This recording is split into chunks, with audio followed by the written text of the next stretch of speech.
I watched thousands of highly skilled Indian professionals treat their European relocation like a lottery ticket. They clamor for Portugal job seeker visa, hoping if they just submit the right paperwork and Portuguese government will do them a favor. If you are approaching global mobility with a beggar's mindset, you are going to fail. You don't go where you have to beg. We go where our specific capital and skills are treated as premium assets. Today we are looking at the 2026 data for the Portugal job seeker visa. The rules have fundamentally changed since they abolished the manifestation of interest pathway. I am going to show you why the average applicant is walking into a bureaucratic trap and how you should actually be leveraging this route.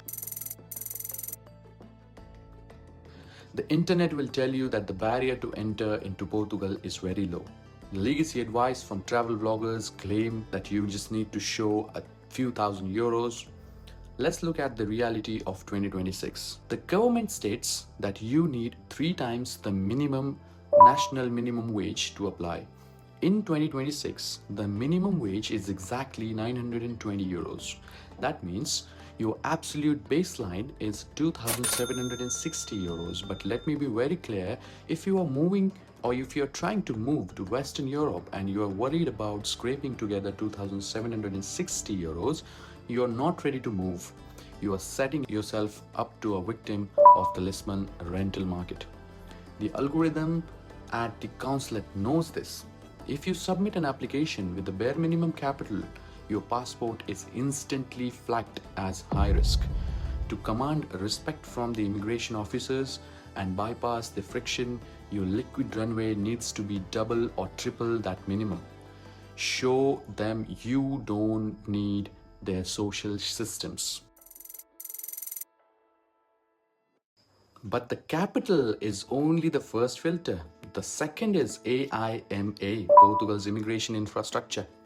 It is notoriously backlogged. If you go to Portugal as a generic administrator, a junior IT worker, or a middle manager, you are competing against locals. You are a liability for the system. To use this visa correctly, you must treat your resume like a targeted acquisition.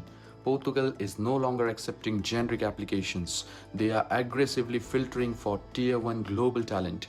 To clear the new AIMA requirements without friction, you need a profile that commands leverage. I'm talking about a master's degree in some kind of engineering field from a different country or a European country with some kind of automation or AI skills.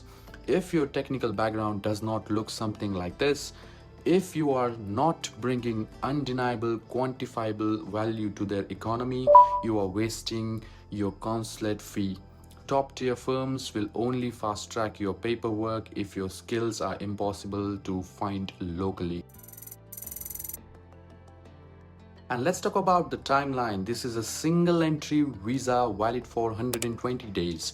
You can request a 60-day extension, capping you at 180 days. Within that brutal window, you have to register with the IEFP Employment Institute, secure a contracted job, get your NIF tax number, your NISS social security number, and transaction your status with AIMA. If you fail to secure a highly skilled contract in that 180 days window, the visa expires. You must leave the Schengen zone immediately and you're legally barred from reapplying for this specific visa for 1 entire year. It is a one-shot deployment. Do not move to a country that does not value your specific tier of expertise. If your skills do not map directly to Portugal's high shortage technical list, and if your capital does not vastly exceed their minimums, stop.